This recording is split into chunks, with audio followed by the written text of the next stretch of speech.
Hi guys, so in today's video I'll be showing you guys how I achieved this beautiful bridal sleeve inspired by these two lovely designs on my left and on my right. So I always say that other people's designs should be an inspiration for you and not something that you should copy and paste. So here I'm cutting out the inner sleeve, which I used a cord lace. So you cut it out and you start marking where you're going to have your gathers. So here I'm just placing my organza on it to see how it's going to look. Now from the crown I'm going to mark 10 inch, that's for my first gather, and from the wrist I'll mark 7 inch for my second gather.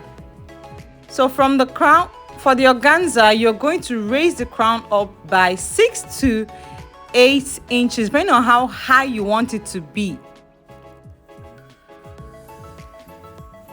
Then you cut that out. On the organza, you're going to mark where your first joining will be and you add 5 inches to that. For the second joining, I'm going to multiply that by 2.5, 14, then I'll add my sewing allowance. So we want an SS, that is why it is an exaggerated sleeve. Then you go ahead and gather. So one thing about exaggerated sleeve is that every measurement is exaggerated. You need a lot of SS to make it exaggerated, like this sleeve here. So here I'm just going to pin down this where my first gather would be. So my first gather is around the wrist, so I'm going to pin it down, then sew it down. So sew it down, then flip it over, then sew down the second gather at this point where you marked.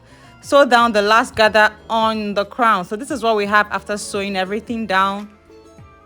So next thing we're going to do is to pleat the SS. So you just pleat the SS to any direction.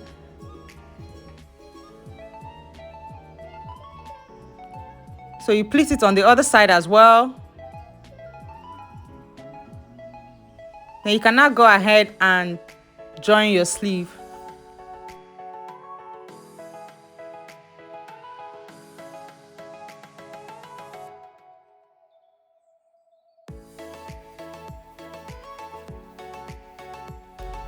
So this is what it looks like.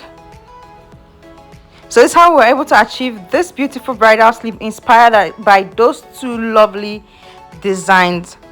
So as I said, other designers' work should be an inspiration for you to create your own unique design. It shouldn't be something that you just copy and paste. Use it as an inspiration to create your own design.